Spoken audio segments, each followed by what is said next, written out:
Good morning students. अब हम discuss करेंगे आरएनए राइबो न्यूक्लिक एसिड।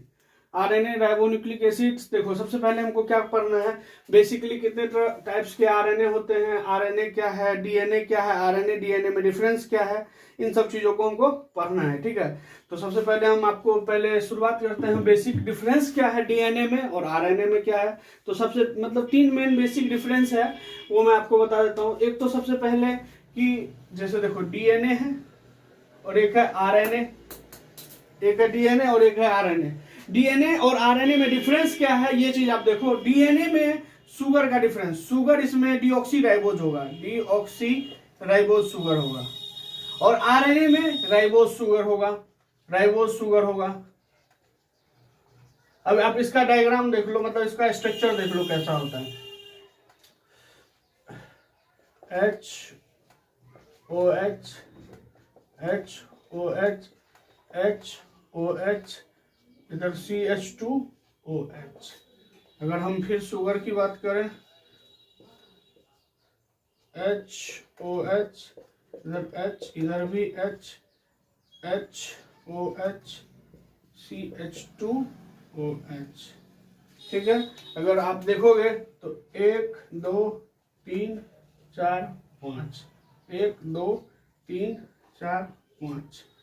सबसे पहली बात तो डीएनए आरएनए में मेन डिफरेंस अगर आप देखोगे तो सबसे मेन डिफरेंस क्या होता है, शुगर का। शुगर का वो भी क्या है कि शुगर के सेकेंड कार्बन पर, ये 1 2 सेकेंड कार्बन पे देखो, यहाँ पे राइबोज शुगर में 2 हाइड्रोक्सिल ग्रुप है और डीऑक्सी राइबोज में 1 हाइड्रोक्सिल ग्रुप है। ठीक है, तो बस मेन डिफरेंस अगर शुगर का बात करेंगे, डीएनए के इच न्यूक्लियोटाइड, आरएनए के इच न्यूक्लियोटाइड में राइबोज शुगर प्रेजेंट होगा, डीएनए के इच न्यूक्लियोटाइड में डीऑक्सी राइबोज शुगर प्रेजेंट होगा। तो शुगर का डिफरेंस। और दूसरा मतलब अगर बात करें, एक होता है नाइट्रोजन बेस। नाइट्रोजन बेस में इसमें नाइट्रोजन बेस इसमें अगर थायमिडीन होगा तो इसमें यूरासिल होगा, यूरासिल। अब मैं आपको बता दूं, यूरासिल जो होता है, अगर यूरासिल में मिथाइल ग्रुप हम जोड़ दें वो थायमिडीन बन जाता है। यूरासिल लेस स्टेबल, थायमिडीन जोड़ने के बाद रिंग ज्यादा स्टेबल हो जाता है, तो ये थायमिडीन डीएनए। ठीक है, नाइट्रोजन बेस इसमें थायमिडीन होगा, इसमें यूरासिल होगा। और तीसरा डिफरेंस अगर बात करें तो ये नॉर्मली डबल स्टैंडर्ड होता है, नॉर्मली डबल स्टैंडर्ड, और ये नॉर्मली सिंगल स्टैंडर्ड होता है, नॉर्मली सिंगल स्टैंडर्ड होता है। तो सबसे पहले अगर हम डीएनए और आरएनए में डिफरेंस की बात करें तो डीएनए में शुगर डीऑक्सीराइबोज होगा, आरएनए में राइबोज शुगर होगा, और राइबोज शुगर में 2 हाइड्रोक्सिल ग्रुप होगा, और 2 हाइड्रोक्सिल ग्रुप है तो ये ज्यादा रिएक्टिव होगा, और ज्यादा रिएक्टिव होगा तो ये लेस स्टेबल होगा। आप जो सोचो, जो ज्यादा रिएक्टिव होता है वो ज्यादा रिएक्ट कर सकता है, कम स्टेबल है तभी तो ज्यादा रिएक्ट कर सकता है। और इसमें 1 हाइड्रोक्सिल ग्रुप है, ये कम रिएक्टिव है इसलिए ज्यादा स्टेबल है। इसीलिए आप जानते हो कि आरएनए से ज्यादा स्टेबल डीएनए है। क्यों? क्योंकि इसमें देखो यूरासिल जो है, यूरासिल में मिथाइल ग्रुप अगर जोड़ दे तो ये थायमिडीन बन जाता है। तो यूरासिल में अगर हम मिथाइल ग्रुप जोड़े तो थायमिडीन बन जाता है, तो स्टेबिलिटी गेन हो जाता है, स्टेबिलिटी गेन हो जाता है। तो सबसे 3 मेन बेसिक डिफरेंस था डीएनए और आरएनए में। क्या चीज का? एक तो शुगर का डिफरेंस, इसमें डीऑक्सीराइबोज शुगर, उसमें राइबोज शुगर। इसमें नाइट्रोजन बेस थायमिडीन प्रेजेंट होगा, उसमें नाइट्रोजन बेस यूरासिल प्रेजेंट होगा। ये नॉर्मली डबल स्टैंडर्ड होता है, वो नॉर्मली सिंगल स्टैंडर्ड होता है। ये 3 डिफरेंस तो है, लेकिन अगर आपसे पूछे कि मेन डिफरेंस क्या है तो मेन डिफरेंस आपको बताना है शुगर का। शुगर का मेन डिफरेंस क्यों? क्योंकि देखो थायमिडीन और यूरासिल, इसका मैं एक्सेप्शन आपको बताऊंगा जब आप टीआरएनए पढ़ोगे। टीआरएनए में एक होता है टी साइ, मतलब टी साइलू, टी साइसी लूप। तो टी साइसी लूप जो होता है वो आरएनए है, उस आरएनए में यूरासिल के जगह मतलब थायमिडीन होता है। तो मतलब इस नाइट्रोजन बेस का भी एक्सेप्शन मैं आपको बताऊंगा। और यहाँ डबल स्टैंडर्ड और सिंगल स्टैंडर्ड की बात करें तो डबल स्टैंडर्ड डीएनए तो होता है, लेकिन आरएनए सिंगल स्टैंडर्ड। कहीं कहीं वायरस है, रियो वायरस है, उसमें डबल स्टैंडर्ड आरएनए भी होता है। तो सिंगल स्टैंडर्ड डबल स्टैंडर्ड का भी एक्सेप्शन मिलेगा, थायमिडीन यूरासिल का भी एक्सेप्शन मिलेगा। लेकिन अगर शुगर की बात करें तो शुगर का कोई एक्सेप्शन नहीं मिलेगा। अगर मेन डिफरेंस डीएनए आरएनए के बीच बोल दे तो आप उसको बता दोगे कि शुगर का मेन डिफरेंस है आरएनए के न्यूक्लियोटाइड में राइबोज शुगर, डीएनए के न्यूक्लियोटाइड में डीऑक्सीराइबोज शुगर। ये 3 मेन डिफरेंस था। ठीक है, अब मैं आपको कुछ और इंपॉर्टेंट बात बता रहा हूं।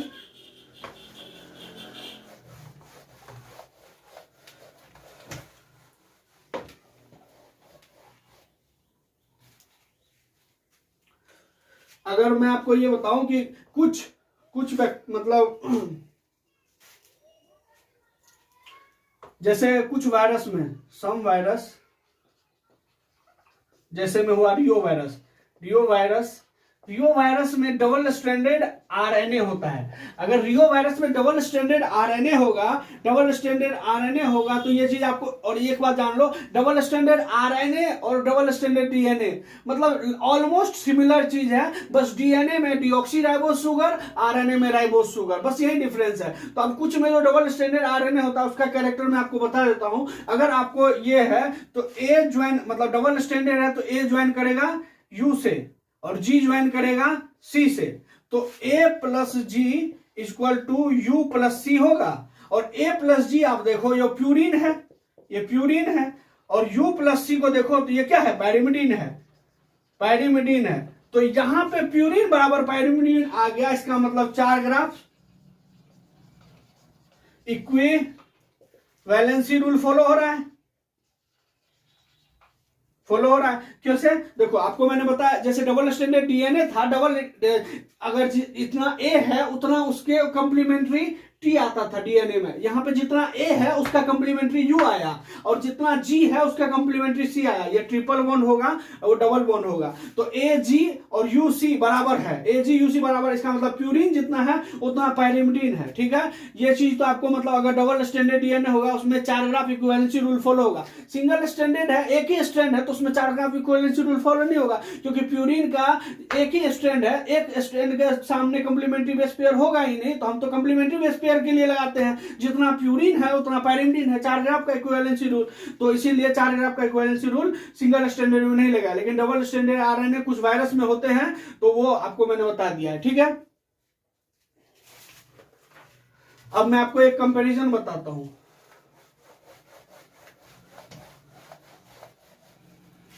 शुगर के बेस पे डीएनए एंड आरएनए को, आरएनए का कंपेयर किया गया शुगर के बेस पे कंपैरिजन, शुगर के और डीएनए और आरएनए में कंपैरिजन। अगर डीएनए की कंपैरिजन की बात करें तो डीऑक्सी राइबोस शुगर, क्या कहें, डीऑक्सी राइबोस शुगर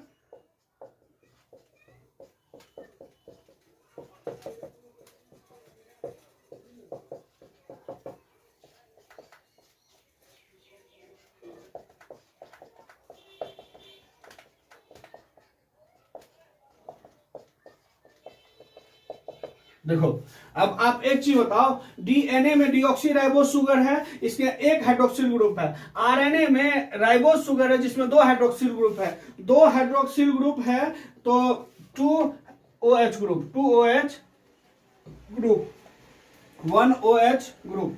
अगर 2OH ग्रुप है इसीलिए मोर रिएक्टिव, क्या है, मोर रिएक्टिव। अगर ये मोर रिएक्टिव है और ये 1OH ग्रुप है, एक ही OH ग्रुप है, तो एक है तो कम रिएक्शन का चांस, कम रिएक्शन का तो लेस रिएक्टिव, ये क्या हो गया, लेस रिएक्टिव। जो लेस रिएक्टिव है, जो सोचो रिएक्ट कम कर रहा है, तो इसका मतलब वो स्टेबल है, तभी तो रिएक्ट कम कर रहा है, तो ये क्या हो गया, मोर स्टेबल। और अगर इसका बात करें जो मोर रिएक्टिव है, ज्यादा रिएक्टिव, इसका मतलब वो कम स्टेबल, इसका मतलब लेस स्टेबल।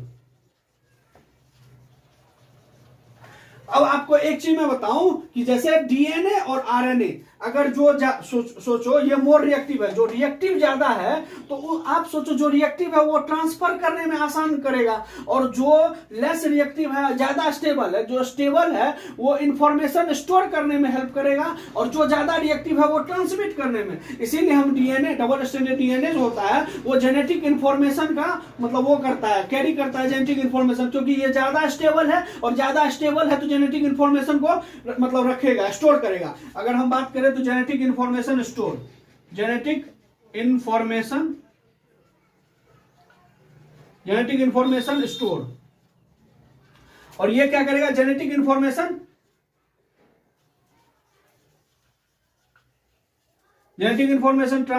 ट्रांसमिशन का काम करेगा। ट्रांसमिशन। देखो अगर हम डीएनए और आरएनए में कंपैरिजन देखें तो डीएनए में एक हाइड्रोक्सिल ग्रुप और आरएनए में 2 हाइड्रोक्सिल ग्रुप, 2 हाइड्रोक्सिल ग्रुप है तो ज्यादा रिएक्शन का चांस, तो ज्यादा रिएक्टिव, और ज्यादा रिएक्टिव हुआ तो लेस स्टेबल हो गया, और लेस स्टेबल हुआ और ज्यादा रिएक्टिव, तो ये ट्रांसफर करने में जो ज्यादा रिएक्टिव है वो ज्यादा ट्रांसफर करेगा, जो जिसको रिएक्ट करने का टेंडेंसी ज्यादा, वो कोई चीज इंफॉर्मेशन को ट्रांसमिशन में ज्यादा हेल्प करेगा। और कोई चीज कम रिएक्टिव है, एक OH है तो कम रिएक्टिव है, और कम रिएक्टिव है तो वो ज्यादा स्टेबल है, क्योंकि जो शांत है भाई, जो कम रिएक्टिव है, जो शांत है, इसका मतलब वो स्टेबल है, और जो स्टेबल है वो इंफॉर्मेशन को स्टोर करने का काम करेगा। अच्छा, इसीलिए कोई भी इंफॉर्मेशन स्टोर करने के लिए डीएनए, और कोई भी मतलब इंफॉर्मेशन ट्रांसमिट करने के लिए क्या, आरएनए। ये डीएनए और आरएनए में कंपैरिजन था शुगर के बेस पे, ठीक है। अब आपको मैं एक चीज बताता हूं, एक वर्ड आता है आरएनए वर्ड, उसके बारे में मैं आपको थोड़ा सा बताता हूं क्या है। कि देखो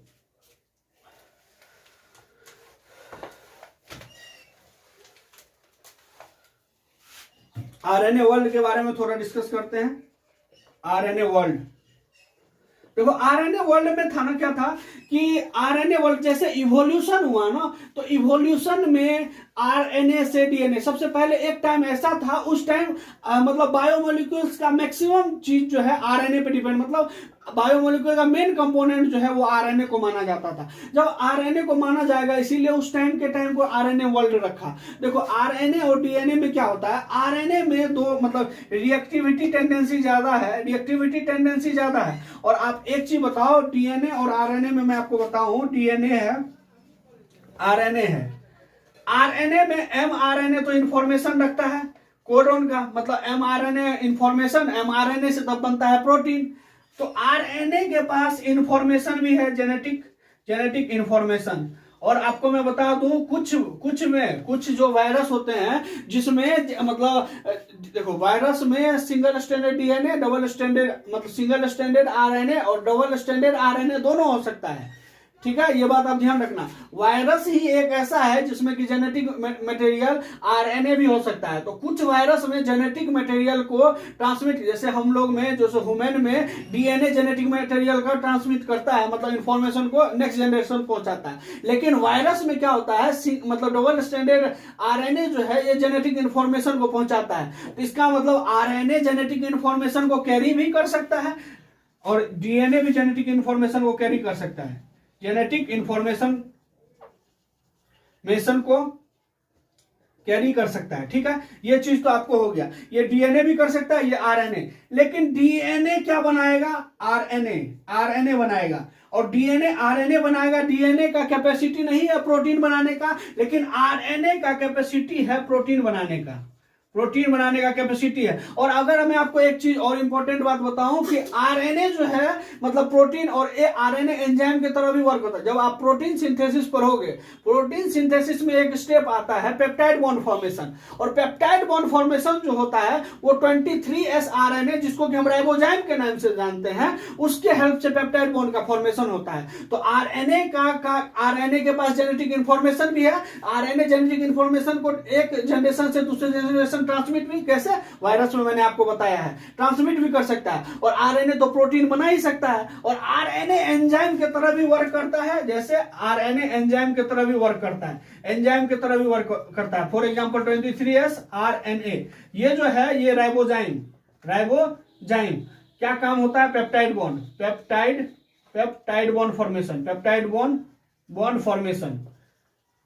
बॉन्ड फॉर्मेशन। तो आरएनए एंजाइम की तरह भी कर सकता है, जेनेटिक इंफॉर्मेशन भी कैरी कर सकता है, और प्रोटीन भी बना सकता है। लेकिन डीएनए जेनेटिक इंफॉर्मेशन कैरी कर सकता है, और डीएनए आरएनए बना सकता है। डीएनए एंजाइम की तरह वर्क नहीं कर सकता है। तो इसका मतलब यह हुआ कि आरएनए इज मोर कैपेबल, मतलब विथ रेस्पेक्ट टू डीएनए के रेस्पेक्ट में आरएनए मोर कैपेबल है, क्योंकि आरएनए के पास टेंडेंसी है वो डीएनए का जेनेटिक इंफॉर्मेशन भी कैरी कर सकता है, आरएनए का है वो प्रोटीन भी बना सकता है, आरएनए एंजाइम की तरह भी वर्क कर सकता है, जैसे आपको मैंने बता दिया 23S आरएनए, ये जो है आपको राइबोजाइम की तरह पेप्टाइड बॉन्ड प्रोटीन सिंथेसिस में करता है, लेकिन डीएनए एंजाइम की तरह वर्क नहीं कर सकता है, डीएनए बस आरएनए। तो इसका मतलब क्या हुआ, आरएनए ज्यादा कैपेबल हुआ। आरएनए के लिए हम लिख सकते हैं मोर कैपेबल, और इसके लिए डीएनए के लिए हम लिख सकते हैं, डीएनए के लिए लेस कैपेबल। लेकिन अब एक चीज आप बोलोगे कि सर जब आरएनए मोर कैपेबल है, डीएनए लेस कैपेबल है, तो फिर भी इवोल्यूशन में आरएनए से डीएनए क्यों बना? तो ये बोलोगे तो इसका आंसर ये है कि आरएनए जो है, आरएनए अपना मतलब जो भी है स्टेबिलिटी गेन करने के लिए डीएनए में कन्वर्ट हुआ, क्योंकि आरएनए में जो यूरेसिल था, यूरेसिल में मिथाइल ग्रुप को जोड़ दिए तो थायमिडीन बना दिए, और जहां पे आरएनए में सिंगल स्ट्रैंडेड था, सिंगल स्ट्रैंडेड को उसमें डीएनए में क्या कर दिए, डबल स्ट्रैंडेड। तो इसी तरह हमको मतलब स्टेबिलिटी की ओर गए, तो इसीलिए इवोल्यूशन में आरएनए से डीएनए बना। लेकिन अगर हम बात करें कि कैपेबल कौन है ज्यादा, तो आरएनए ज्यादा कैपेबल है।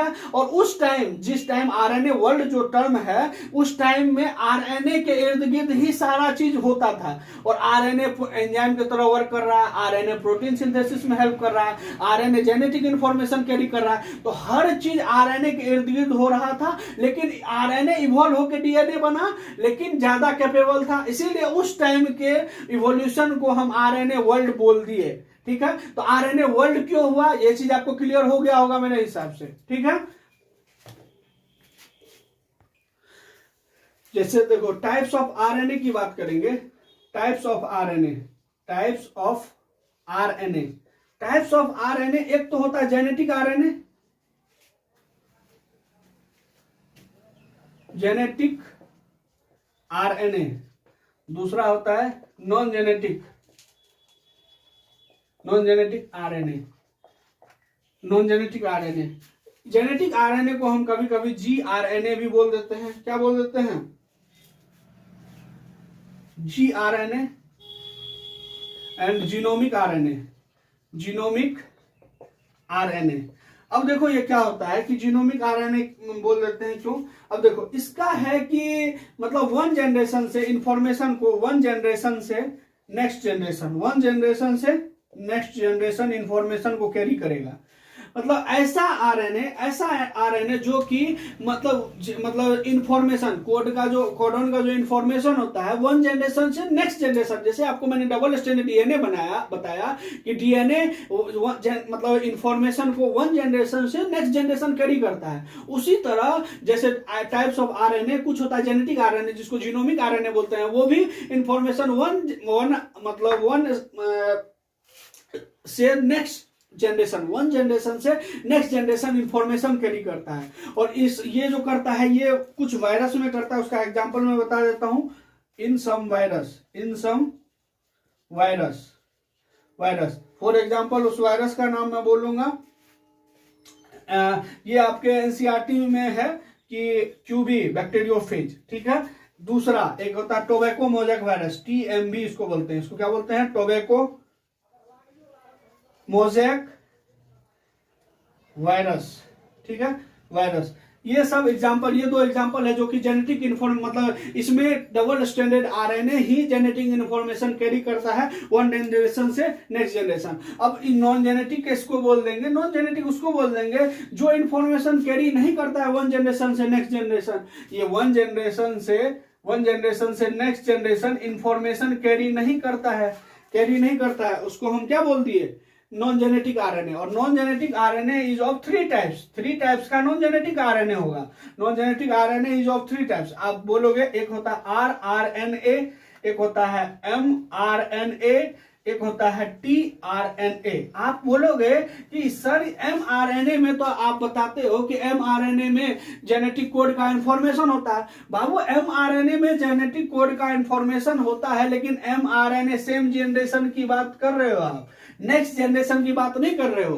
क्योंकि जैसे आरएनए है, मतलब डीएनए से आरएनए, आरएनए से प्रोटीन, एक ही जनरेशन का बात हो रहा है। अगर हम आपको बात कर रहे हैं, कोई जैसे आपका फादर है, सन में मतलब एक जनरेशन ये हुआ। अगर आप सेम जनरेशन की बात करो, सेम जनरेशन की यहाँ बात नहीं हो रही है। जेनेटिक इंफॉर्मेशन कैरी एक जनरेशन से दूसरे जनरेशन, तो वो हुआ आपको जेनेटिक, जीनोमिक और जेनेटिक और जीआरएनए। और ऐसा जो वन जनरेशन से नेक्स्ट जनरेशन में नहीं करे वो हुआ non genetic. Non genetic is of three types, rRNA, mRNA and tRNA.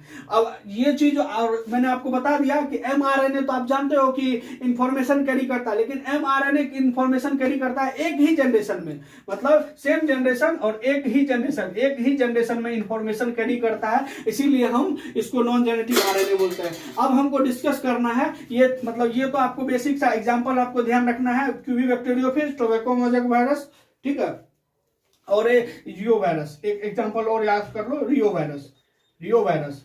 ये आपको 3 एग्जांपल याद रखना है। एक ये सबसे इंपॉर्टेंट ये है क्योंकि ये आपके एनसीईआरटी बुक में है। टोबैको मोज़ेक वायरस भी इंपॉर्टेंट है और रियो वायरस याद रख लो, ठीक है। ये जीनोमिक हो गया, जेनेटिक। अब नॉन जेनेटिक आरएनए 3 टाइप्स है। अब हमको 3 टाइप्स के आरएनए को डिस्कस करना है। जब हम आरएनए को डिस्कस कर लेंगे 3 टाइप्स के आरएनए को, उसके बाद हम इसका मैकेनिज्म प्रोसेस पे आ जाएंगे, ट्रांसक्रिप्शन पे, ठीक है।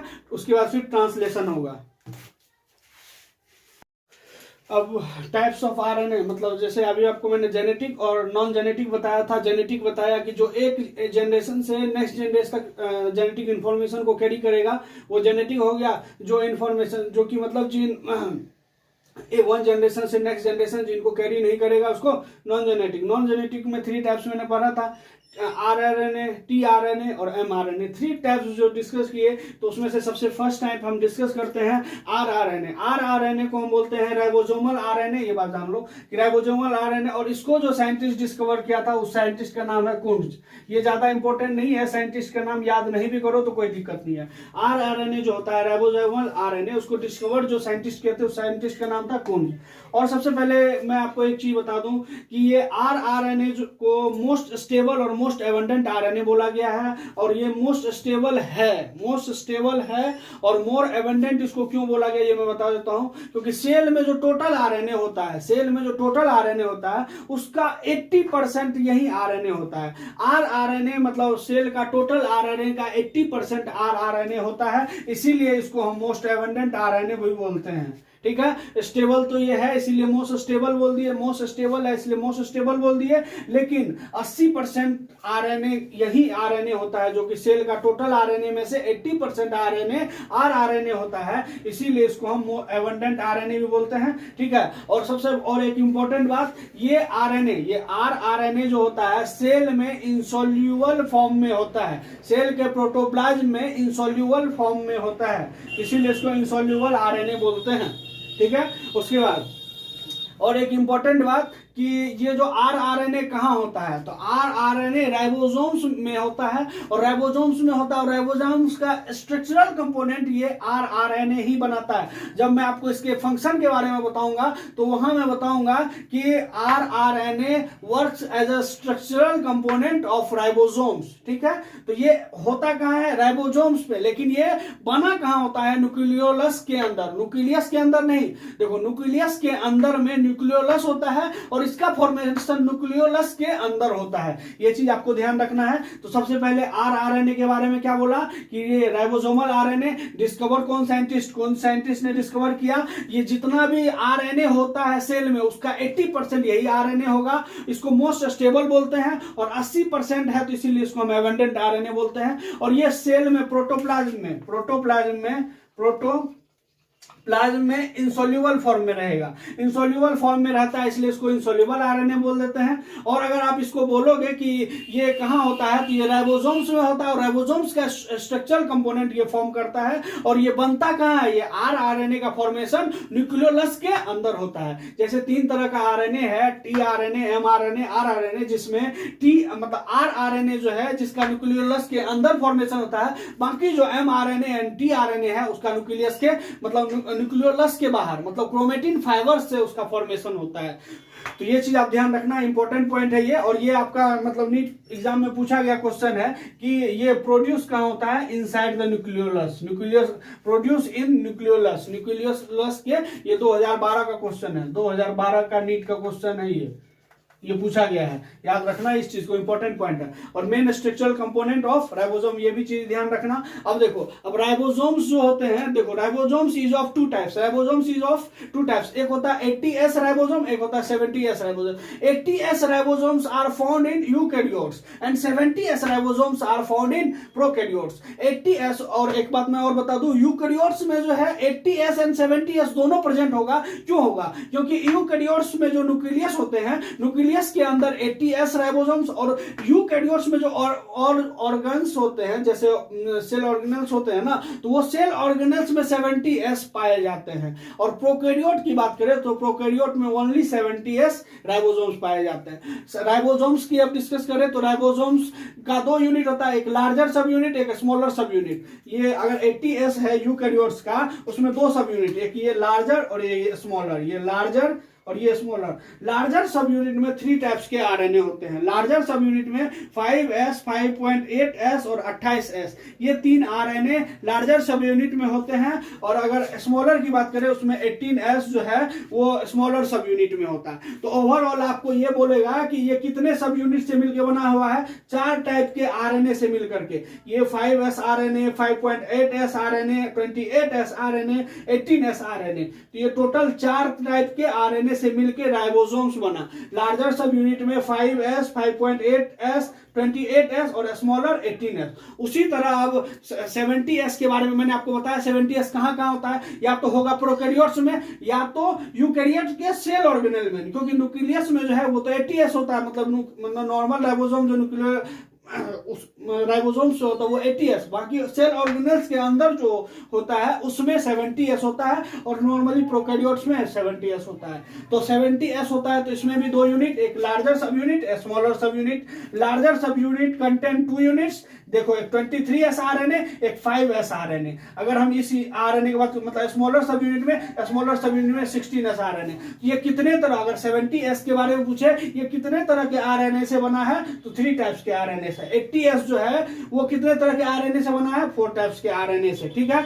और अब एक इंपॉर्टेंट बात मैं बता देता हूं, अभी मैंने आपको बताया कि राइबोसोम्स मतलब स्ट्रक्चरल कंपोनेंट ऑफ राइबोसोम, लेकिन प्रोड्यूस इन न्यूक्लियोलस, न्यूक्लियोलस में ये आरएनए बनता है। इसका एक एक्सेप्शन है। इसका एक एक्सेप्शन क्या है, एक्सेप्शन ये 5s आरएनए जो है, ये 5s आरएनए जो है ये आउटसाइड द न्यूक्लियोलस बनता है, ये आउटसाइड द न्यूक्लियोलस बनता है, न्यूक्लियोलस बनता है। और ये सारा जो है ये न्यूक्लियोलस के अंदर। एक एक्सेप्शन था, ये एक्सेप्शन याद रखना, एक्सेप्शन था कि मतलब 80s लार्जर सब यूनिट में 80s का लार्जर सब यूनिट 60s 3 आरएनए से बना हुआ होता है, वो 5s RNA, 5.8s RNA, 28s RNA, ये 3 आरएनए से बना हुआ होता है। लेकिन इस 3 आरएनए में 5s आरएनए जो है उसका फॉर्मेशन न्यूक्लियोलस के बाहर होता है। बाकी जितने भी आरएनए होते हैं, जितने भी आरएनए होते हैं 80s, वो कहां पे होता है, न्यूक्लियोलस के अंदर। लेकिन आप एक चीज और बात करोगे, जो अभी मैं बात कर रहा हूं न्यूक्लियोलस के अंदर बाहर, ये बस यूकैरियोट्स के बारे में बात कर रहा हूं, क्योंकि आप जानते हो प्रोकैरियोट्स में जो है न्यूक्लियोलस तो होगा नहीं, क्योंकि उसमें नेकेड डीएनए पाया जाता है। प्रोकैरियोट्स में मतलब न्यूक्लियोइड रीजन होता है, कोई रीजन में ये सब चीज होता है। न्यूक्लियस नाम का वहां कोई चीज नहीं, न्यूक्लियोलस चीज नहीं होता है वहां प्रोकैरियोट्स में। तो जितना भी मैं न्यूक्लियोलस के अंदर बाहर बात कर रहा हूं वो मैं यूकैरियोट्स के लिए बात कर रहा हूं। यूकैरियोट्स में मैंने बता दिया, यूकैरियोट्स में लार्जर सब यूनिट 60s, उसमें 3 तरह के आरएनए होंगे, 5s, 5.8s RNA, 28s RNA, जिसमें कि 5s आरएनए एक्सेप्शन है जो कि न्यूक्लियोलस के बाहर बनता है। ये चीज आप ध्यान रखना। 80s राइबोसोम है, 2 सब यूनिट से बना, एक लार्जर एक स्मॉलर। स्मॉलर में 18s, लार्जर में 5s आरएनए, 5.8s और 28s आरएनए, ये टोटल 4 आरएनए से मिलकर के 80s आरएनए बना है। और टोटल 3 आरएनए से मिलकर के 70s आरएनए बना। लार्जर सब यूनिट 50s, जिसमें कि 23s और 5s है आरएनए है, और जैसे 30s जो स्मॉलर सब यूनिट है वो 16s। तो टोटल 70s राइबोसोम्स जो है, जो कि प्रोकैरियोट्स और सेल ऑर्गेनेल्स में मिलते हैं, उसमें 3 टाइप्स के आरएनए प्रेजेंट होते हैं, 3 टाइप्स के आरएनए प्रेजेंट होते हैं। और अगर इसके 80s यूकैरियोट्स की बात करें, ये 4 टाइप्स के आरएनए प्रेजेंट होते हैं, ठीक है। ये चीज आप ध्यान रखना। और मैंने बताया है कि ये सारा जो आरएनए मतलब राइबोसोम्स का स्ट्रक्चरल कंपोनेंट है जो कि प्रोड्यूस होता है न्यूक्लियोलस में, लेकिन उसका एक एक्सेप्शन है। 80s में लार्जर सब यूनिट 60s का 5s आरएनए एक्सेप्शन है जो कि न्यूक्लियोलस के बाहर होता है। अब हम डिस्कस करते हैं इसका जो फंक्शन क्या होता है आरएनए का।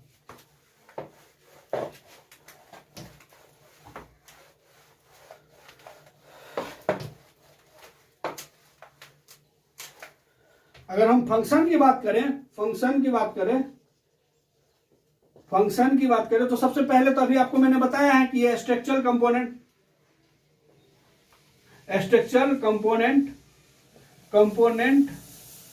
ऑफ राइबोसोम, क्योंकि स्ट्रक्चर जो भी फॉर्मेशन होता है ये राइबोसोम। दूसरा ये जो है ये आरआरएनए, जैसे राइबोसोम्स होते हैं, राइबोसोम्स में टीआरएनए एमआरएनए का अटैचमेंट होगा। टीआरएनए एमआरएनए, जैसे प्रोटीन सिंथेसिस जब होता है तो मतलब टीआरएनए जाके बाइंड होता है लार्जर सब यूनिट से, एमआरएनए बाइंड होता है स्मॉलर सब यूनिट से। लेकिन टीआरएनए और एमआरएनए को जो अटैचमेंट साइड देगा, ये अटैचमेंट साइड आरआरएनए देता है। तो rRNA gives attachment side, gives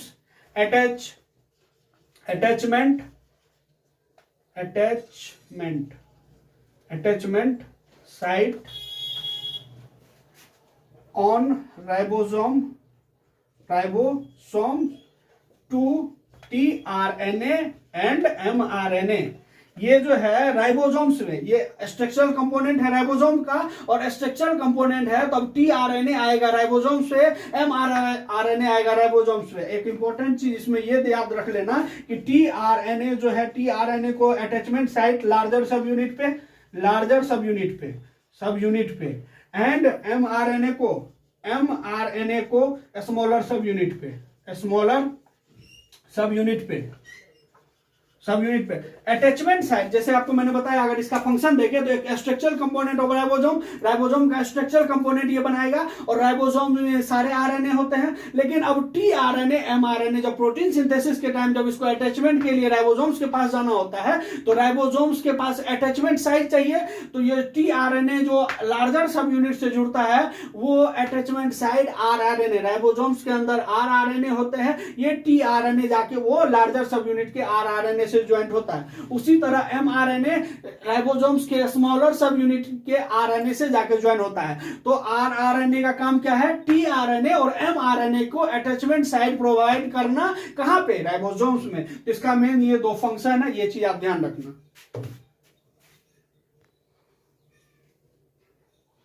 अब हम डिस्कस करेंगे second type of tRNA. Second type of tRNA को नाम ट्रांसफर आरएनए भी बोलते हैं, सॉल्यूबल आरएनए बोलते हैं, एडाप्टर आरएनए बोलते हैं। किस लिए ये नाम आपको हर प्रॉपर्टी को डिफाइन करेगा। अब देखो मैं बताता हूं आरएनए का सेकेंड टाइप टीआरएनए को ट्रांसफर ऑफ आरएनए क्यों। देखो ये जो टीआरएनए का होता है, टीआरएनए का काम होता है जैसे साइटोप्लाज्म में क्या है, अमीनो एसिड। और जब हम प्रोटीन सिंथेसिस करते हैं, मतलब करवाते हैं, तो प्रोटीन सिंथेसिस करवाने में राइबोसोम्स के पास जो अमीनो एसिड को साइटोप्लाज्म से राइबोसोम्स के पास लेके जाना है, तो वो ले जाने का काम करता है टीआरएनए। टीआरएनए क्या करता है? अमीनो एसिड को एडप्ट करेगा, एडप्ट करके वो टीआरएनए राइबोसोम्स के लार्जर सब यूनिट पे लेकर के उसको जाएगा। तो अमीनो एसिड का क्या है? ये कैरियर। तो अब देखो नाम यहाँ एडाप्टर आरएनए जो पढ़ा, मतलब टीआरएनए क्या करता है? अमीनो एसिड को एडप्ट करता है, तो एडप्ट करता है इसीलिए इसको एडाप्टर आरएनए बोल दिए। टीआरएनए क्या करता है? अमीनो एसिड को एडप्ट करता है, इसीलिए इसको क्या बोल दिया? Adaptor RNA. और जैसे साइटोप्लाज्म से राइबोसोम्स तक जो अमीनो एसिड को ला रहा है, तो क्या कर रहा है? ट्रांसफर कर रहा है ना वहां से। तो अगर ट्रांसफर कर रहा है, इसलिए नाम क्या आ गया? Transfer RNA. ट्रांसफर आरएनए क्या किया? साइटोप्लाज्म में जो अमीनो एसिड है, साइटोप्लाज्म के अमीनो एसिड को लेकर के राइबोसोम्स तक पहुंचाया, ट्रांसफर किया, इसलिए इसको नाम क्या दे दिए? Transfer RNA. अब देखो एक होता है सॉल्यूबल आरएनए। सॉल्यूबल आरएनए क्यों बोले? सॉल्यूबल आरएनए बोलने का ये रीजन है कि टीआरएनए जो होता है साइटोप्लाज्म में सॉल्यूबल कोलाइड के फॉर्म में, सॉल्यूबल इनसॉल्यूबल ऐसे नॉर्मली नहीं, सॉल्यूबल कोलाइड के फॉर्म में होता है, इसलिए हम इसको सॉल्यूबल आरएनए बोलते हैं। और सॉल्यूबल आरएनए है इसीलिए हम इसको एसआरएनए, स्मॉल आरएनए भी बोल देते हैं। ठीक है, ये चीज सारा नाम आपको क्लियर हुआ। टीआरएनए को हम ट्रांसफर आरएनए क्यों बोलते हैं? क्योंकि ये अमीनो एसिड को साइटोप्लाज्म से राइबोसोम तक ट्रांसफर करता है, इसलिए इसको ट्रांसफर आरएनए। एडाप्टर आरएनए क्यों बोलते हैं? क्योंकि टीआरएनए अमीनो एसिड को एडाप्टर साइड पे अपना एडप्ट करता है, एडप्ट करने के बाद फिर लेकर के राइबोसोम्स के पास जाता है, इसलिए इसको क्या बोले?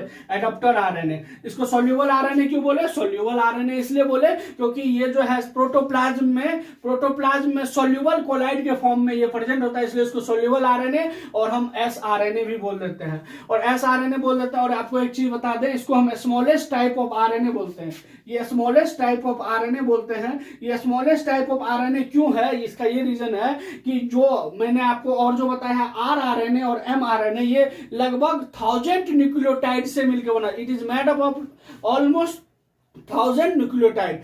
अगर हम बात करें टीआरएनए का, tRNA is made of only 80 nucleotides, मतलब 80 न्यूक्लियोटाइड से बना हुआ है, और वो दोनों जो है एमआरएनए और आरआरएनए 1000 न्यूक्लियोटाइड से बना हुआ है। तो 1000 के सामने 80 बहुत कम है, इसीलिए ये स्मॉलेस्ट टाइप ऑफ आरएनए बोला गया है। और अगर हम आरआरएनए का बात करें, आरआरएनए 80% जो था टोटल आरएनए का 80% आरएनए आरआरएनए था, उसी तरह सेल के टोटल आरएनए का 10 से 15% आरआरएनए टीआरएनए होता है। टीआरएनए का अगर आप कंपोजिशन देखोगे 10 से 15% टोटल आरएनए का ये टीआरएनए होता है, ठीक है। और आपको मैंने इसका मेन फंक्शन की अगर बात करें तो मेन फंक्शन आपको मैंने बताया अमीनो एसिड का कैरियर है। अमीनो एसिड को साइटोप्लाज्म से कहां तक आता है, राइबोसोम से। अगर हम स्ट्रक्चर की बात करें, structure of tRNA most complicated इसको माना जाता है, लेकिन इसको समझाने के लिए मतलब 2 मॉडल तैयार हुआ है। जैसे अगर आप इसको 3D में देखोगे तो 3D के लिए एक जो देखो 3D के लिए HS किम नाम के साइंटिस्ट इसको डिस्कवर किए थे, जो कि बताया कि इन्वर्टेड एल शेप, अगर हम इसको टीआरएनए को अगर हम देखेंगे 3D में 3 डायमेंशनली व्यू अगर लेंगे तो हमको ये इन्वर्टेड एल शेप आएगा, ये साइंटिस्ट का कहना था, ये HS किम। उसके बाद दूसरा मतलब, लेकिन इसमें क्या था, इसमें इसके प्रॉपर्टी को अच्छे से जस्टिफाई नहीं कर पाया, एक्सप्लेन नहीं कर पाया। उसके बाद तब एक और साइंटिस्ट आए, हॉले नाम का साइंटिस्ट, जो कि 2 डायमेंशनली उसको रिप्रेजेंट किए और उसको बताएं कि ये क्लोवर लीफ मॉडल होता है। तो क्लोवर लीफ मॉडल होता है और ये बेस्ट मॉडल माना गया। क्यों माना गया, क्योंकि ये जो है ये मॉडल मतलब टीआरएनए के हर प्रॉपर्टी को एक्सप्लेन कर दे रहा था। बाकी सही दोनों मॉडल है, जैसे अगर 3D में देखेंगे तो इन्वर्टेड एल शेप दिखेगा, अगर 2D में देखेंगे तो क्लोवर लीफ मॉडल दिखेगा। दोनों ही सही मॉडल है, दोनों ही अच्छा, लेकिन बेस्ट मॉडल 3 मतलब 2D और क्लोवर लीफ मॉडल को इसलिए बोले कि क्लोवर लीफ मॉडल है टीआरएनए के सारे प्रॉपर्टी को बिल्कुल अच्छे से एक्सप्लेन करता है और जस्टिफाई करता है, इसीलिए इसको सबसे बेस्ट मॉडल बोला जाता है और सबसे ज्यादा इसी को पढ़ते हैं। अब हम देखते हैं कि कैसा क्लोवर लीफ मॉडल होता है, कैसे इसका क्या चीज है, क्या फंक्शन है, ये सब चीज को हम देखते हैं। और हाँ, एक चीज और, इसको डिस्कवर किए थे साइंटिस्ट HZS, इसको बोलते हैं हॉलैंड, जेलिस, एस्टिविस, इस तरह का 3 साइंटिस्ट था। साइंटिस्ट का नाम आपको याद नहीं रखना, इसलिए आपको मैंने नहीं लिखाया है, ठीक है, ये चीज आप ध्यान रखना। अब हम इसके स्ट्रक्चर को पढ़ते हैं, स्ट्रक्चर कैसे कैसे बना, ये लूप क्यों बना, और कौन कौन सा साइड होता है, कैसे कौन सा बॉन्ड होता है, कहां से क्या क्वेश्चन बना है, ये सारा चीज मैं आपको बता देता हूं, ठीक है। उसके बाद फिर हम आगे डिस्कस करेंगे, अभी इसके उस पर आप लोग आओ डिस्कस करते हैं। और हाँ, एक चीज और, एक इंपॉर्टेंट चीज, जब आप 12th के एनसीईआरटी में देखोगे ये क्लोवर लीफ मॉडल, तो क्लोवर लीफ मॉडल जब देखोगे एनसीईआरटी में जिस पेज पे ये क्लोवर लीफ मॉडल है, उसके नीचे में सबसे लास्ट लाइन जो है उसमें लिखा हुआ है कि अगर आप 3D में देखोगे इसको तो इसका स्ट्रक्चर इन्वर्टेड एल शेप आएगा। एनसीईआरटी आप लोग पढ़ा करो, ठीक है, एनसीईआरटी में ये लाइन लिखा हुआ। और एनसीईआरटी में एक पॉइंट और है जो कि आरएनए के लिए मैं बताना चाहता हूं, उसमें 12th एनसीईआरटी जहां पे मॉलिक्यूलर जेनेटिक्स स्टार्ट हुआ है, मॉलिक्यूलर जेनेटिक्स जहां स्टार्ट हुआ, सेकेंड पैराग्राफ में 6th लाइन जो है, 6th लाइन में लिखा हुआ है कि RNA act as a adaptor, catalytic and structural role. मतलब ये लिखा हुआ है कि आरएनए स्ट्रक्चरल रोल भी प्ले कर सकता है, एडाप्टर रोल भी प्ले कर सकता है और कैटालिटिक भी रोल प्ले कर सकता है। तो ये चीज को मैं एक्सप्लेन कर, देखो एडाप्टर रोल कैसे प्ले किया। एडाप्टर रोल तो टीआरएनए, क्योंकि टीआरएनए क्या करता है, अमीनो एसिड को एडाप्ट करके राइबोसोम्स में लेके जाता है, तो वर्क किया एडाप्टर आरएनए के। एडाप्टर कौन हुआ, टीआरएनए। मतलब ऐसा लिखा हुआ है कि RNA work as a adaptor, catalytic catalytic and structural, मतलब तीनों चीज वर्क करता है। तो एडाप्टर की तरह टीआरएनए होगा क्योंकि अमीनो एसिड को एडाप्ट करता है। अब कैटेलाइटिक आपको मैंने बताया था प्रोटीन सिंथेसिस में 20S आरएनए जो है वो वर्क एज एन एंजाइम, जिसको कि हम राइबोजाइम बोलते हैं, तो वो मतलब वहां पे कैटेलिटिक हो गया। उसके बाद अगर हम बात स्ट्रक्चर की करें तो आरआरएनए मैंने बताया था राइबोसोम्स का स्ट्रक्चरल कंपोनेंट आरआरएनए है। तो ये इसीलिए हम बोलते हैं कि आरआरएनए मोर कैपेबल है डीएनए के कंपेयर में, क्योंकि आरएनए हर चीज तीनों काम कर सकता है लेकिन डीएनए तीनों काम नहीं कर सकता है। ये एनसीईआरटी का इंपॉर्टेंट लाइन है, आप ध्यान रखना। अब हम डिस्कस करते हैं इसके स्ट्रक्चर को। ये क्लोवर लीफ मॉडल जो था, जो मैंने आपको बताया था, वो क्लोवर लीफ मॉडल इस तरह का स्ट्रक्चर में दिखता है। और ये तरह का स्ट्रक्चर है, इसमें देखो कि 3 तरह का लूप होगा, 1, 2 और 3। अब तीनों लूप का क्या स्ट्रक्चर है, क्या फंक्शन है, ये चीज आपको जानना जरूरी है। तो अब हम डिस्कस करते हैं कि ये मतलब टीआरएनए का क्लोवर लीफ मॉडल, और क्लोवर लीफ मॉडल में क्या क्या है। देखो टीआरएनए जो है सिंगल स्ट्रैंडेड होता है, ठीक है। सिंगल स्ट्रैंडेड है तो ये 5 एंड और ये 3rd एंड दिख रहा होगा, मतलब एक ये सिंगल स्ट्रैंडेड है, ये देख लो, ये सिंगल स्ट्रैंड 5 से ये 3 है, ठीक है। लेकिन क्या होता है ना कि ये जो है अपने आप पे फोल्ड होकर के, मतलब 5 एंड है, 3 एंड उस पे फोल्ड होकर के कहीं कहीं हाइड्रोजन बॉन्ड बना लेते हैं, कहीं कहीं हाइड्रोजन बॉन्ड नहीं बना पाते हैं। जहां हाइड्रोजन बॉन्ड नहीं बना पाते हैं वो कंपोनेंट इसका लूप में फॉर्म हो जाता है। ये तीनों लूप जो बना है वो वहां बना है जहां पे कि ये मतलब फोल्ड हो गया। फोल्ड होने के बाद जैसे जहां पे कंप्लीमेंट्री बेस पेयर मिल गया, कंप्लीमेंट्री जहां बेस पेयर मिल गया वहां तो हाइड्रोजन बॉन्ड बन गया, और जहां कंप्लीमेंट्री बेस पेयर नहीं मिला वहां पे लूप का फॉर्मेशन हो गया, ठीक है। तो ये है क्या, सिंगल स्ट्रैंडेड है। अब आप देखो लूप का फॉर्मेशन कैसे कैसे हुआ, क्यों हुआ, क्या हुआ, वो चीज आपको टोटल चीज जानना जरूरी है। तो अब देखो सबसे पहले हम डिस्कस करते हैं कि सबसे पहले एक चीज तो हम क्लोवर लीफ मॉडल में सबसे मेन इंपॉर्टेंट कि इसका स्ट्रक्चर ऐसे कैसे बना था। तो सिंगल स्ट्रैंडेड था, लेकिन वो अपने पे फोल्ड हो करके अगर कंप्लीमेंट्री बेस पेयर सामने आ गया, जैसे ए है उधर यू आ गया कंप्लीमेंट्री बेस पेयर, तो इसके बीच में हाइड्रोजन बॉन्ड बन जाएगा। जी आया उसके कंप्लीमेंट्री बेस पेयर सी आ गया तो बन जाएगा, क्योंकि आप जानते हो कंप्लीमेंट्री बेस पेयर जहां कहीं भी होता है वहां पे बॉन्ड बना लेता है। तो ये था सिंगल स्ट्रैंडेड, लेकिन ये खुद पे फोल्ड हुआ, फोल्ड होने के कारण ये जो मैं बता रहा हूं ये हाइड्रोजन बॉन्ड बन गया। बीच बीच में कंप्लीमेंट्री बेस पेयर अगर मिल गया तो ये हाइड्रोजन बॉन्ड बन गया, और जहां पे कंप्लीमेंट्री बेस पेयर नहीं बना वहां पे क्या हो गया, वहां पे ये लूप बन गया। अब लूप है तो 3 तरह का लूप बना है टीआरएनए में, तीनों लूप को डिस्कस करना है और क्या इंपॉर्टेंट चीज है वो डिस्कस करना है। तो सबसे पहले एक चीज और बता देता हूं कि यहां जो इसका मतलब 3rd एंड पे जो मतलब सीक्वेंस पाया जाता है नाइट्रोजन बेस का, साइटोसिन और एडेनिन। साइटोसिन और एडेनिन याद रखना, CCA ये 3rd एंड पे पाया जाता है, और 5th एंड पे पाया जाता है ग्वानिन, याद रखना। तो आपको ये कह सकते हो कि इसका फ्री एंड जो है, फ्री एंड आप इसका क्या हुआ, फ्री एंड इसका हुआ 3 एंड 5, 3 और 5 एंड पे क्या मिला, A एंड G, और A और G क्या है, प्यूरिन। तो आपको ओवरऑल क्या कहोगे कि फ्री एंड पे क्या मिलता है, प्यूरिन। फ्री एंड पे क्या मिलेगा, प्यूरिन, नाइट्रोजन बेस मिलेगा प्यूरिन। ये आपको एक इंपॉर्टेंट पॉइंट हुआ, ठीक है, ये याद रखना। और एक चीज और था कि देखो जहां पे ये जो यहां जो डबल स्टैंडर्ड बना, आपको मैं बता रहा हूं ये जो डबल स्टैंडर्ड बिल्कुल लगभग सिमिलर हो जाता है डीएनए के, तो डीएनए के सिमिलर हो जाता है। तो यहां पे एयू कंपोनेंट जो है, एयू कंपोनेंट और जीसी कंपोनेंट ज्यादा होता है। जीसी कंपोनेंट अगर ज्यादा होगा तो आप देखो कोई चीज मतलब 1 ज्यादा, तो इसका मतलब वैल्यू कम होगा, 1 से कम ये लगभग 0.7 के आसपास आता है, क्योंकि ये डीएनए लाइक जो ये कंपोनेंट है इसका मतलब 0.7 ये एयू और जीसी है, एयू प्लस इधर जीसी प्लस, इसका अगर हम रेशियो निकाले 0.7 क्यों आया, क्योंकि ये तो 1 है लेकिन ये 1 से ज्यादा, क्योंकि ये ज्यादा है तो इसीलिए ये वैल्यू कम आ गया, मतलब ये कम बट ज्यादा, वैल्यू मतलब कम हो जाएगा, ठीक है, कम होगा। तो मतलब प्यूरिन मतलब ये जीसी ज्यादा है तो ये वैल्यू कम आ गया। तो एएफएमसी में क्वेश्चन पूछा गया है आपको कि मतलब टीआरएनए का ऐसा कौन सा पार्ट है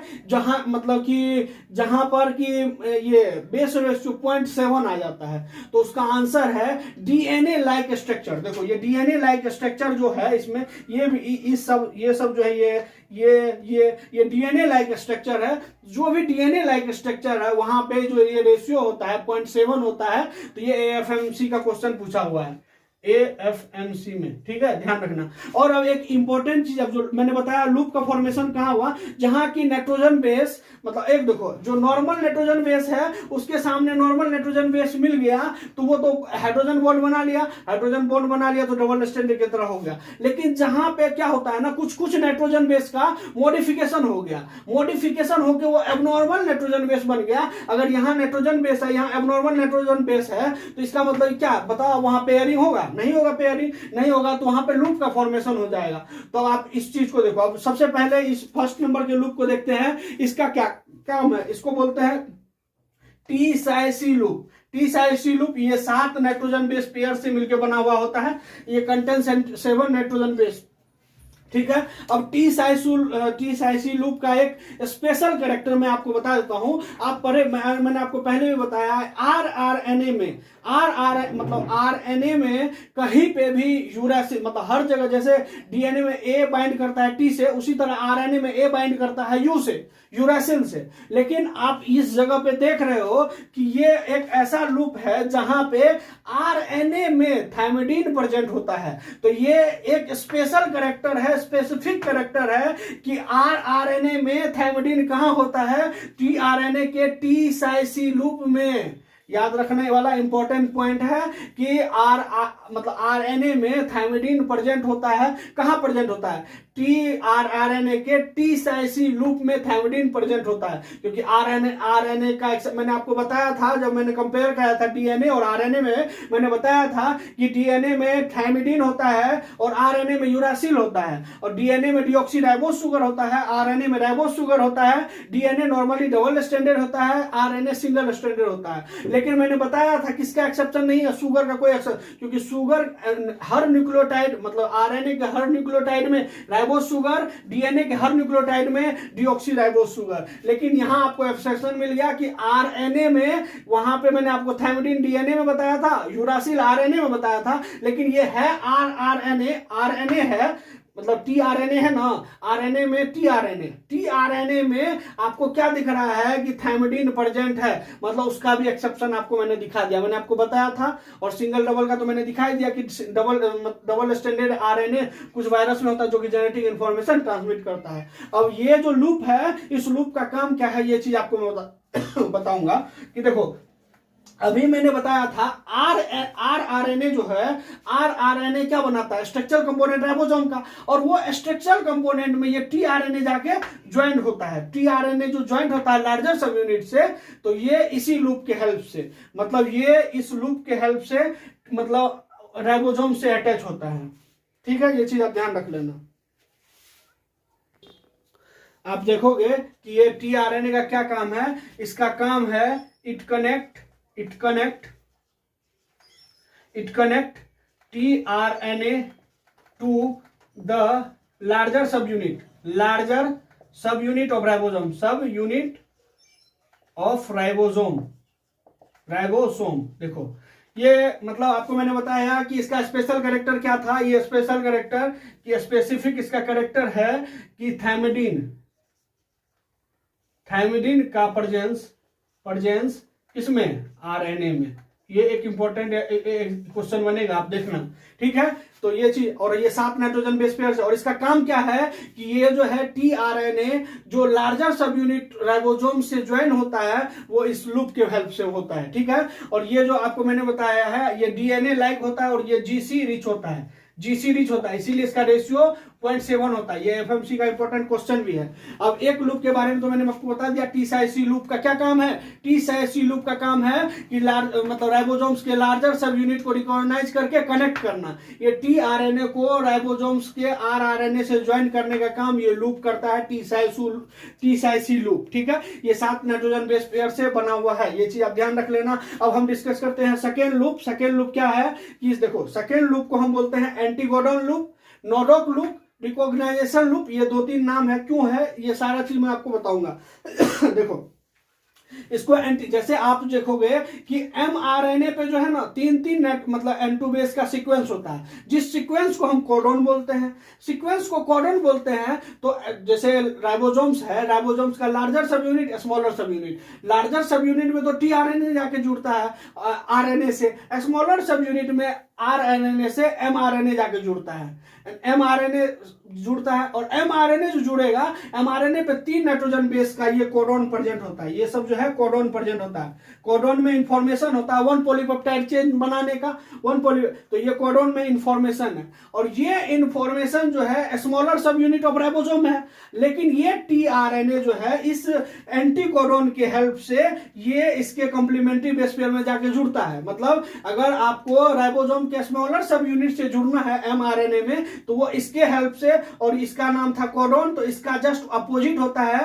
मतलब जैसे यहाँ पे ए है तो ए की जगह यू होगा, सी है तो जी होगा, सी है तो जी है। अगर ये एमआरएनए पे यू जी जी, यहाँ पे है यू जी जी, ये अगर ये कोडोन है तो इसका ये एंटी अपोजिट कोडोन है, इसलिए हम इसको नाम दे दिए anti codon, anti codon loop. इसको नोडॉक लूप भी बोले। और रिकॉग्निशन लूप क्यों बोले? क्योंकि ये जाके रिकॉग्नाइज करता है एमआरएनए पे, एमआरएनए पे। इसके हेल्प से अगर हम इसको डिफाइन करें, ये कह सकते हैं with the help of this loop tRNA recognise on the, मतलब टीआरएनए रिकॉग्नाइज एमआरएनए ऑफ, मतलब स्मॉलर सब यूनिट।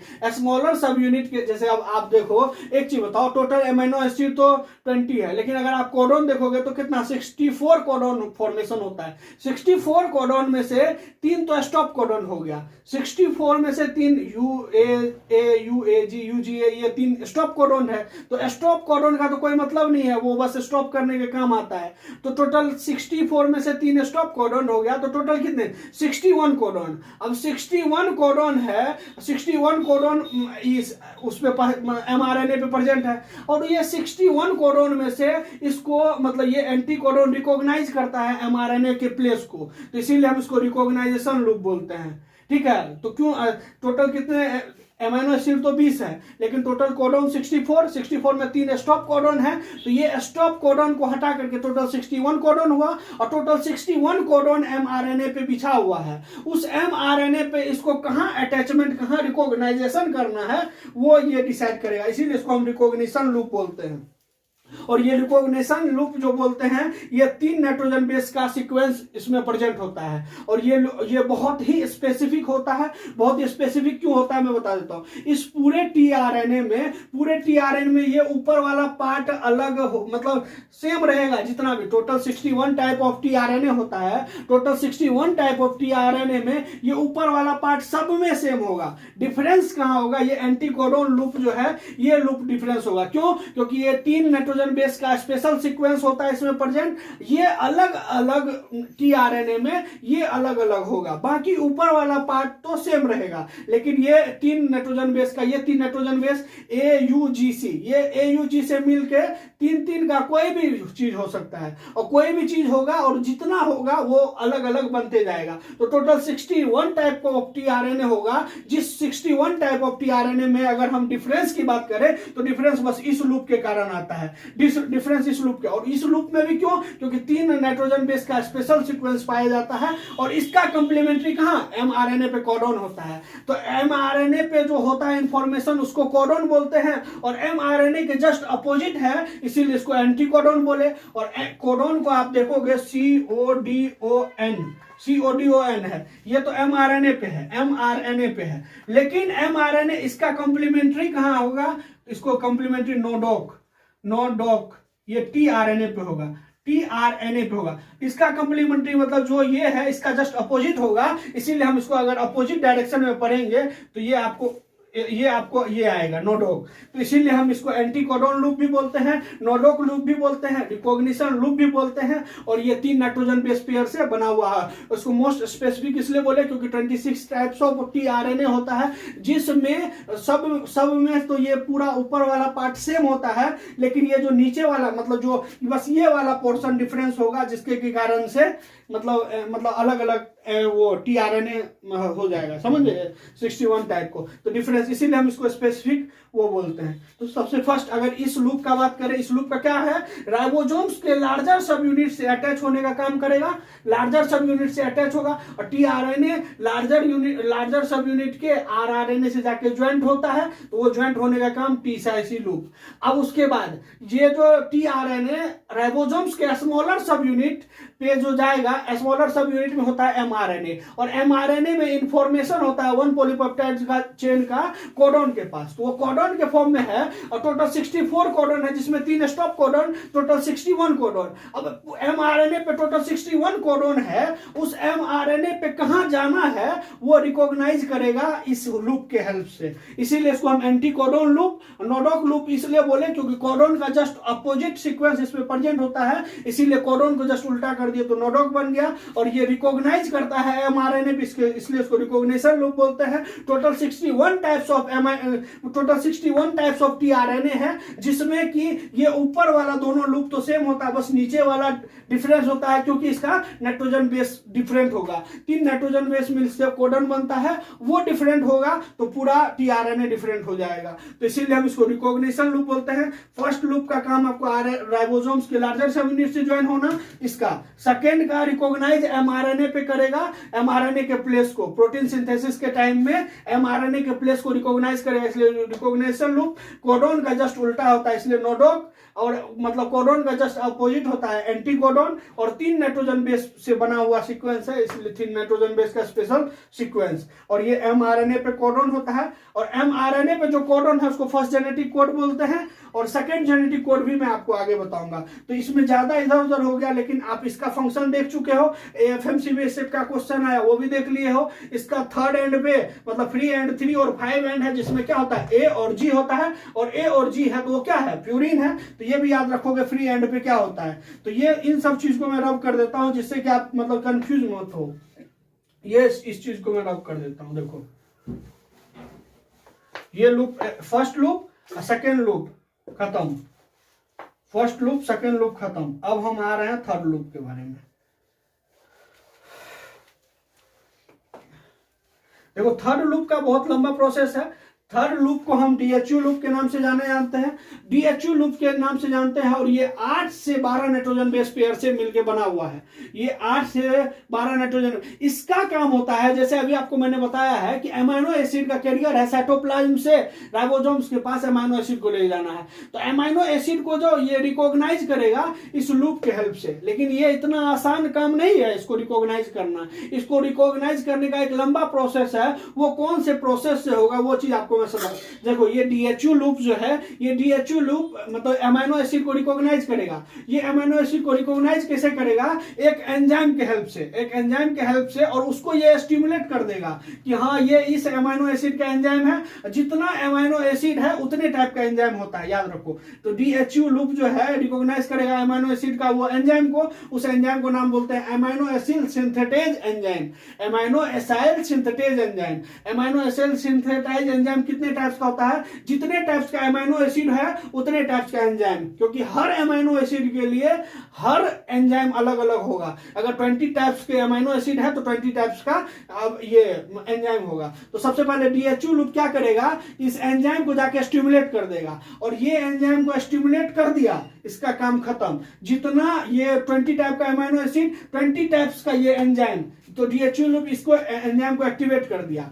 एंजाइम को एक्टिवेट किया, एक्टिवेट करने के बाद ये पार्टिकुलर एंजाइम, जैसे अलग अलग अमाइनो एसिड के लिए अलग अलग एंजाइम, ये एंजाइम स्टिमुलेट हो गया, ये अब अमाइनो एसिड को एटीपी के साथ जोड़ेगा, अमाइनो एसिड को, पार्टिकुलर अमाइनो एसिड को एटीपी के साथ जोड़ेगा, और एटीपी के साथ जोड़ेगा तो आपको पता है जब आप प्रोटीन सिंथेसिस पढ़ोगे कि अमाइनो एसिड में हम एटीपी जोड़ते हैं तो amino acyl AMP complex formation होता है, जिसको कि हम एक्टिव अमाइनो एसिड बोलते हैं। तो अगर हम पहले तो इस एंजाइम को एक्टिवेट किए डीएचयू लूप के हेल्प से, और डीएचयू लूप के हेल्प से हम इसको स्टिमुलेट किए, स्टिमुलेट करने के बाद ये जो अमाइनो एसिड को एक्टिवेट, जो एंजाइम है उस अमाइनो एसिड को एक्टिव किया, और उसमें एटीपी जोड़ के एक्टिव किया, और एक्टिव अमाइनो एसिड को लाके थर्ड एंड पे बाइंड करा दिया। ये थर्ड एंड पे बाइंड एट थर्ड एंड, तो अब देखो इस लूप का काम क्या हुआ, इस लूप का ये काम हुआ कि ये लूप आप मतलब एमाइनो एसिड को रिकॉग्नाइज किया, उस एमाइनो एसिड का जो पार्टिकुलर एंजाइम है उस एंजाइम को इसने स्टिमुलेट कर दिया। एंजाइम जैसे ही स्टिमुलेट किया, और एंजाइम जितने तरह के एमाइनो एसिड उतने तरह का एंजाइम, क्योंकि अलग अलग एमाइनो एसिड का अलग अलग एंजाइम। तो ये एमाइनो एसाइल सिंथेटेज एंजाइम जो है स्टिमुलेट हुआ। स्टिमुलेट होने के बाद ये जिस एमाइनो एसिड का ये एंजाइम था उस एमाइनो एसिड को बोला एक्टिव करो। एक्टिव करो, एक्टिव कैसे करेगा, उसमें एटीपी जोड़ेगा। एटीपी जोड़ेगा तो वो एक्टिव एमाइनो एसिड हो जाएगा, और एक्टिव एमाइनो एसिड है उसको जाकर के थर्ड एंड पे ज्वाइन करेगा। तो ओवरऑल एमाइनो एसिड को ये क्या किया, रिकॉग्नाइज कर लिया।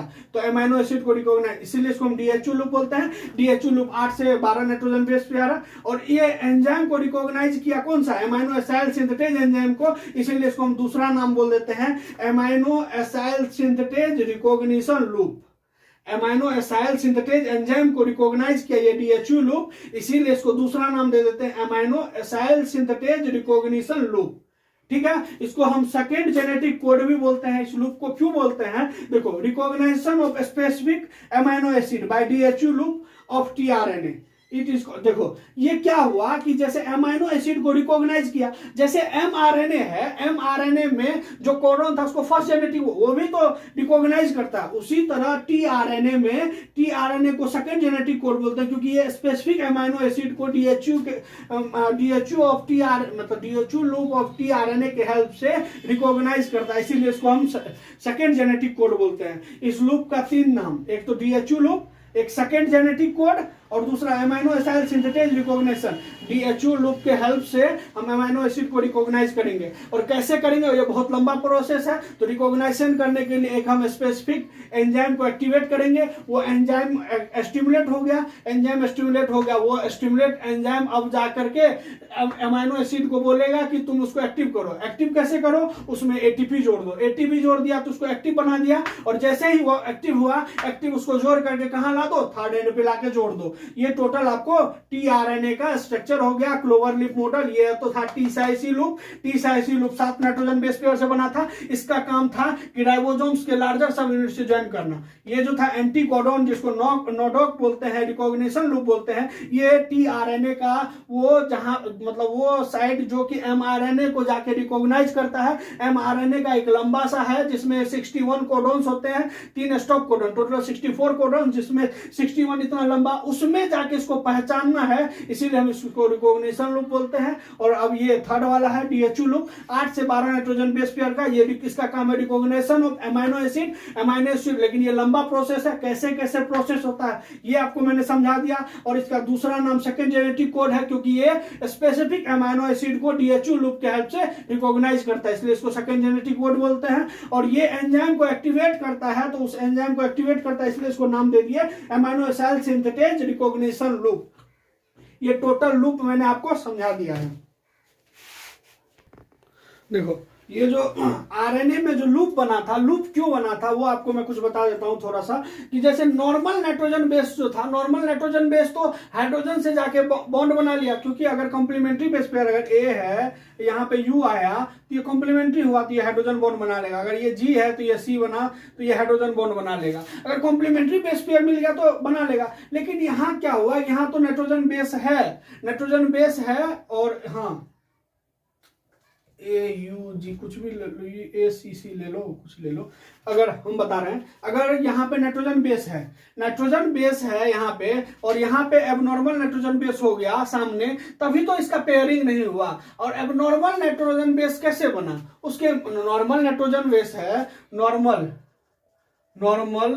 N2 है, N2 से एबनॉर्मल बना, एबनॉर्मल N2, कैसे N2 बेस, ये कैसे हुआ, मॉडिफिकेशन हो गया, मॉडिफिकेशन होकर के एबनॉर्मल बन गया। और एबनॉर्मल, ये सारा जो मैंने नाम बताया ये है abnormal nitrogen base, abnormal N2 base, abnormal nitrogen base. Abnormal nitrogen base को आइनोसिन है, जिसको आई से डिनोट करते हैं, सूडो यूरासिल है, डिहाइड्रो यूरासिल है, मिथाइल एडेनिन है, मिथाइल साइटोसिन है, मिथाइल ग्वानोसाइन है। तो ये सारे एबनॉर्मल नाइट्रोजन बेस है। लेकिन ये सारे एबनॉर्मल नाइट्रोजन बेस बने कैसे?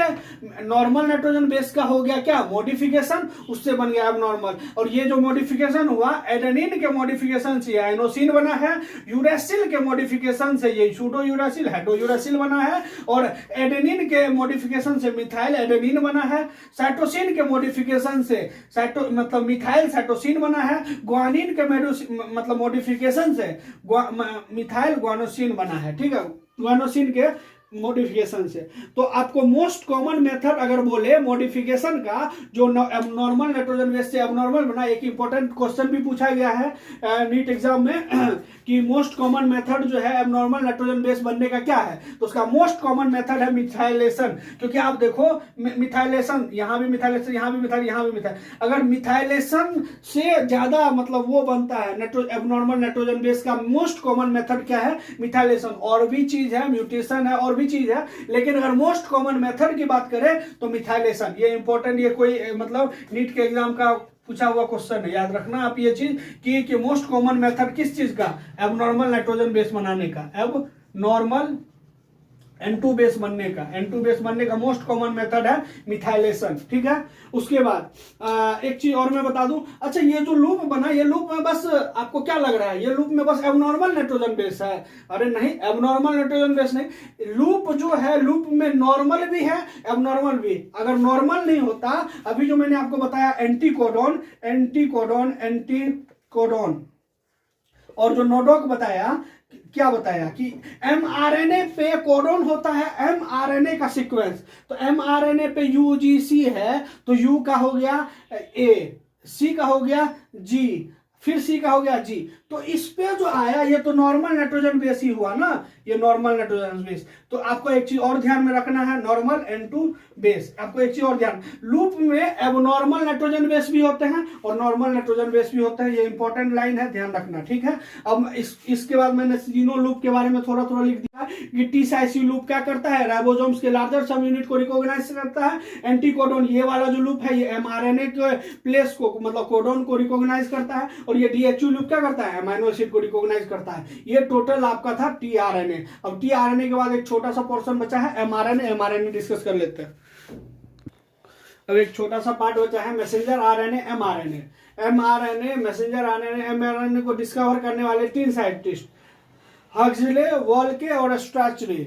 आप सोचोगे कि ये नाम भी याद नहीं करना है, लेकिन इसके नाम को याद करना है, ये इंपॉर्टेंट है, इसके नाम को याद करना। ये डिस्कवर कितने साइंटिस्ट ने किया? 3 साइंटिस्ट ने मिलके। और इस टर्म को, इसको नाम किसने दिया? 2 साइंटिस्ट ने मिलके। नाम है जैकब एमोनाइड, ये भी याद रखना है।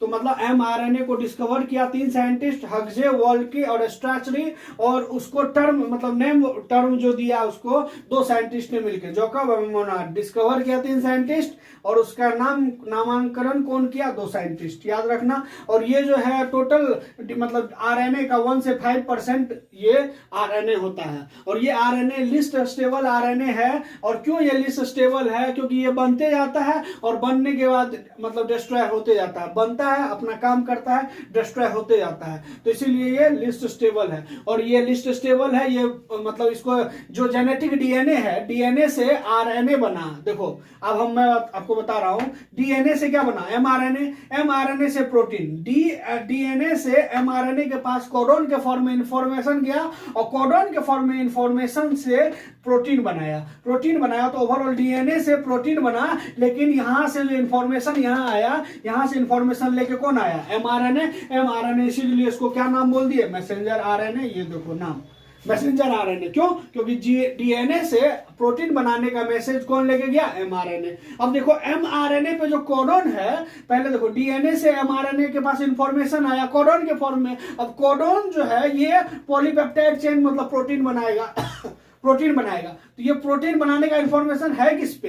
mRNA पे, इसीलिए इसको हम template RNA for protein synthesis भी बोल देते हैं, क्योंकि यही तो टेम्पलेट है, इसी से तो बनेगा आगे प्रोटीन, तो इसीलिए इसको हम template RNA for protein synthesis बोल देते हैं। और अब ये जो है जेनेटिक डीएनए से आरएनए बना, आरएनए से प्रोटीन, तो जेनेटिक डीएनए जो है वो आरएनए को बनाया, और वो कहां बनाया? न्यूक्लियस के अंदर। ये न्यूक्लियोलस के नहीं, मतलब न्यूक्लियस के अंदर होता है, और न्यूक्लियोलस से जो बाहर कोई भी चीज बना न्यूक्लियस के अंदर में, वो क्रोमेटिन फाइबर से बनता है। इसीलिए हम एमआरएनए को क्या लिखे? क्रोमेटिन फाइबर से बना है।